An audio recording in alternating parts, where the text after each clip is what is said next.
Derek with Eliminex in North Monmouth County, New Jersey. I'm talking about, this is part 2 of a trapping service I've done over about 7 days total.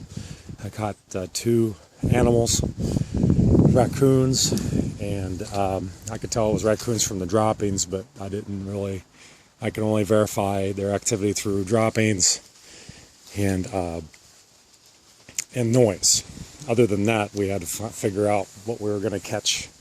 But we're using the Trap Smart system. This house is about an hour away from the office, and for years we never took jobs this far away because you have to check those traps like twice a day for those bigger animals, because they have nesting babies, stuff like that.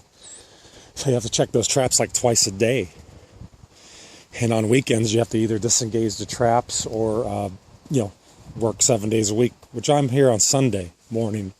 I was here, actually, I got the call on Saturday. I had this GPS, this transmitter made by Trap Smart. We've been doing it this year. Anytime the traps get triggered, how we set it up, no matter what kind of traps we're using, it sends a signal out to our the cell phone and email, so we know exactly what traps got triggered and at what time. So I got notified 4 o'clock this morning. Right now it's around 8 o'clock in the morning. The customer's all excited because as we go up, you'll see this one was making a significant amount of noise. You can hear from probably a block away. Who knows? I'm going to go up there and look. But yesterday I came on Saturday.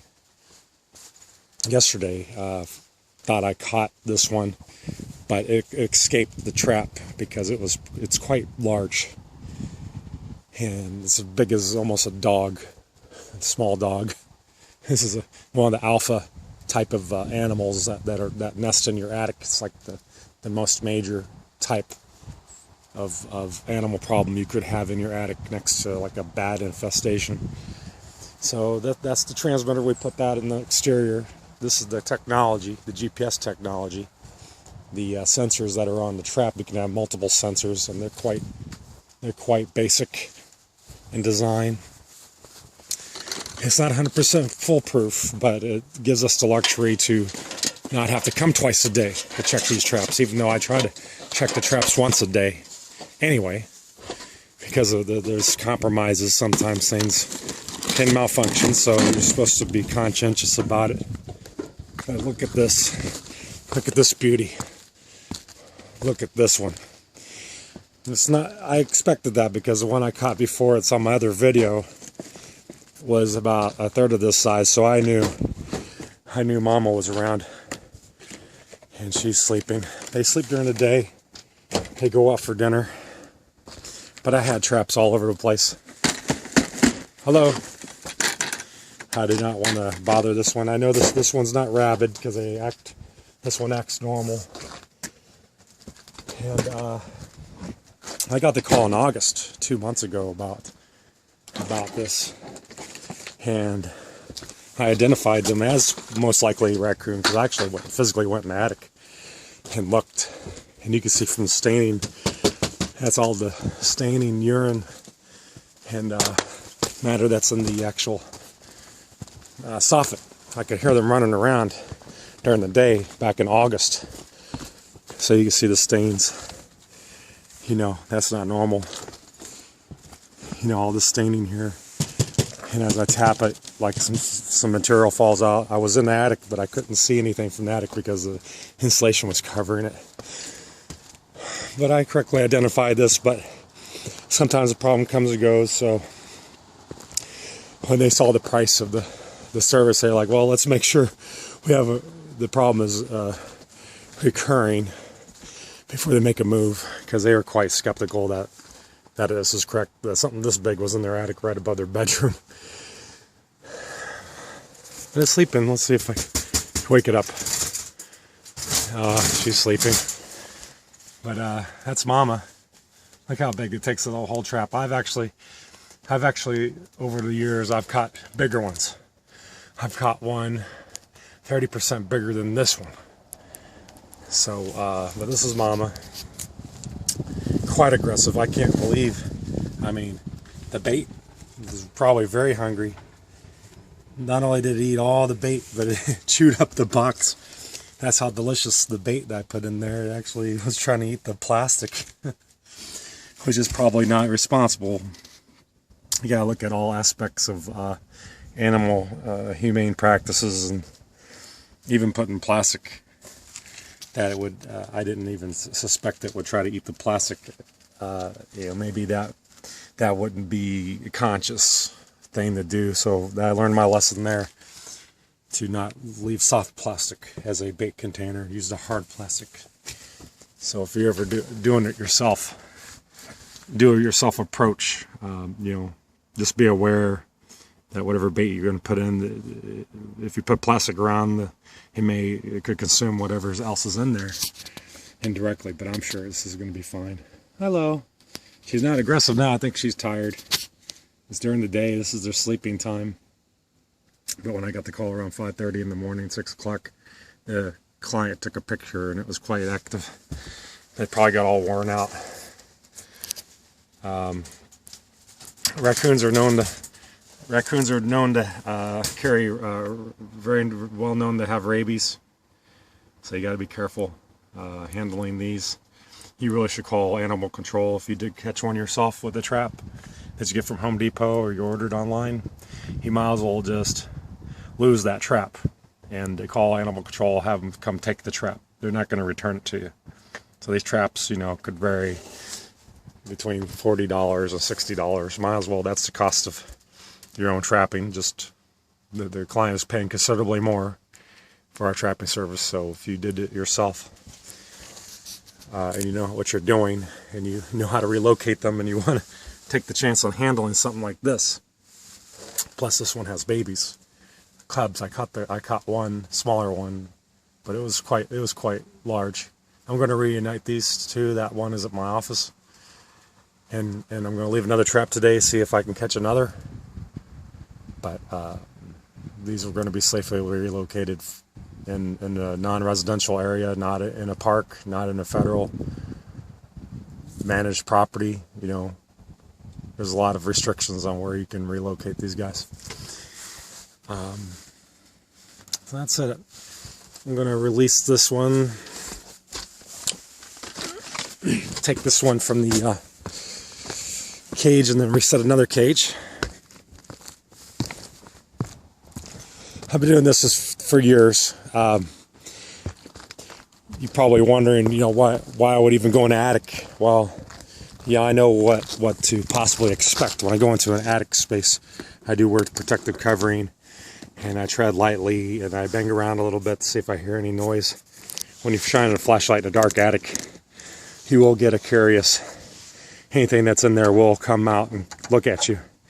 So don't expect you call any kind of wildlife professional to go in your attic, really, to go dig around and try to discover a nest, because that professional is not going to dig around in your attic to find a nest for the initial inspection. That's just not wise, because you can come across something like this in your attic and it will attack you. That hasn't happened to me because I've heard so many stories, and I'll just tread lightly. I'll look the best I can to see if I see any disturbance in the material. I'll take pictures, but I'm not going to dig around that attic looking for babies, looking for a nest. That's what people want me to do when they call me, like, go look for the nesting spot, and I'm not going to do that. If I verify there's a problem, you can try us out for no charge. I'll put out traps. After the inspection, I'll put out traps, but there will be an agreement. Of course, if I catch such and such creature, it's going to be, you're going to agree to this type of package service, which comes with trapping and optional repair, which I highly suggest, and an optional extended warranty, which I highly suggest during the season, the winter season. I do suggest I get an extended warranty. But we're not like other companies who try to press a 1 year, 3 year, 5 year warranty that you pay up front, because you pay a company gives you extended warranty like that. Ones if you call them a year later, 6 months later, 2 years later. Are they going to come back? You already paid them in full already. So it's good to pay as you go. Because different things can happen from season to season. Different animals can get erratic from season to season. And you need to address things accordingly and pay as you go. So if we're not doing a good job for you, you know, you save your money and then you could use those resources to find alternative measures. But we do our best. So I'm very proud. It's been 7 days to catch this one. She's not growling at me. If there was babies to get back to, I think she'd be distressed. So after 7 days, I caught a smaller juvenile. It wasn't a baby, it was a juvenile. It was about a good 10 pounds. About a third of the size of this one. And I was pretty sure it wasn't an adult or a male. I put out peanuts, so you didn't eat that. I don't care. But I put peanuts in here as a substitute for the other secret bait that I put in there, and it ate everything. And that's the entry point right there. The soffit. It's quite easy for anything to tear into that. And I'm going to reinforce that with steel and 19 gauge wire, 1x1 mesh. Oh wow, this thing's about 20 pounds. She's not aggressive. Not growling at me. Just curious. Where are we going? Here's another bait placement I put. This, just in case the trap didn't work, because the trap did glance off its body yesterday, and I was for certain it was not going to go into the trap again. Some animals become trap shy, especially possum. Those are the most difficult things to catch in a trap. The only way I catch possum mostly is putting down exterior perimeter traps, and I just catch them by chance. But if you're going after a possum or skunk, very difficult to catch those, so you have to really disguise them. But the raccoons are most likely attracted to a certain kind of food that you put out for them. They're very hungry all the time, and it's nighttime when they go into the trap, so they don't. The trap isn't shiny. The trap isn't shiny at night, so the traps are easier for nocturnal creatures. The traps work better at night. I'm going to put this in my truck, but what I got to do, I got to tie off this door, make sure the door doesn't pop open as I'm carrying it. That would be a disaster. We're not going to check this for rabies. It looks quite well. I'm going to reunite this with the baby. As soon as I put this away, this phone away, you know, when I reunite them, anybody else would probably think this isn't, even trapping them is stressful, and some people go a little nuts thinking that we're disturbing nature. But can you imagine something like this in your house? You gotta do what you gotta do, and we're doing this in a humane way, the most humane way, a gentle way. Oh boy, oh boy. Oh, he's trying to get out already. He's trying to get out already. I'm gonna put, ooh, he's ready to come after me. I gotta put this bungee. Oh boy. This thing's heavy. Oh, it's ready to jump. It's ready to jump out. It's ready to jump out at me. So I gotta tie this door in place. Make sure that door doesn't come open.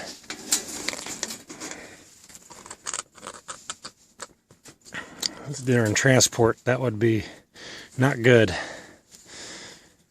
because it'll get away and may not be ever trapped again. But who knows if this will become a problem in the future for somebody else. But I believe this creature has been visiting this property for more than 1 year, on and off. Probably comes here during the peak season. And but it looks quite well. I got this tied up, and I got the trap smart system, so this let me know right away. So this creature was only in the trap for about 4 hours, tops. And I knew in real time when I caught this sucker. Had the trigger mechanism with the lanyard attachment. And I always test these out before I set them out. And I test them many times before I walk away from that trap. So I know it's working. And then the module is within about 100 yards on the ground down there. You know, the module's right there that it talks to. And also they signal. It's quite disguised, but it is an amazing technology. I recommend this system, or call a company that uses about every tool in the trade. And this is a success. So I'm going to set another trap up here to see if there's any smaller ones that'll come out. And I'm going to keep this one at my shop for a couple more days with the other one and hope for the best. Eliminex, exterminating. This one would be under Eliminex Wildlife. We do everything, all kinds of animals, bats and possum. I prefer to deal with animals that are structure invading. I don't like to deal with animals out in the yard too much. And if you have groundhogs and chipmunks and stuff like that, that's going to be natural. I mean, you put traps out there, you can catch 100 animals. You just want to concentrate really on the animals getting into your structure. If I put traps out for the animals, it's going to be expensive. And it's not, there's nothing guaranteed out there. If you pay me for a week of trapping, it's going to be $500. You know, why bother? Unless you did it yourself, and that's why you would be watching this video. If you did your own trapping, look up the Fish and Wildlife guidelines, how to deal with relocation of these creatures, and please, something like this, you gotta determine when you catch one, there could be babies up there. So it's better to call a professional when you have attic infesting animals. Deal with the professional, because if something happens, you got a licensed company you could deal with. You know, you got Consumer Affair, Better Business, Angie's List, all these other ways of giving feedback if you don't get what you paid for. If there's a breach of contract, you definitely, instead of arguing with the company that you hired that breached the contract, hire somebody else immediately to finish the job. Okay, so I don't even know why I'm giving advice on do-it-yourself, but a lot of people nowadays are doing it themselves. So that's why I put out these videos, for information, to show you there are a lot of complexities in wildlife and pest control. There are a lot of complexities in this business. So people tell me stories and how proud they are that they did their own pest control, and I'm like, they did it totally in a way that was unsafe, and I didn't bother to lecture them on it. I don't bother to lecture people on things they did wrong. They don't want to hear it.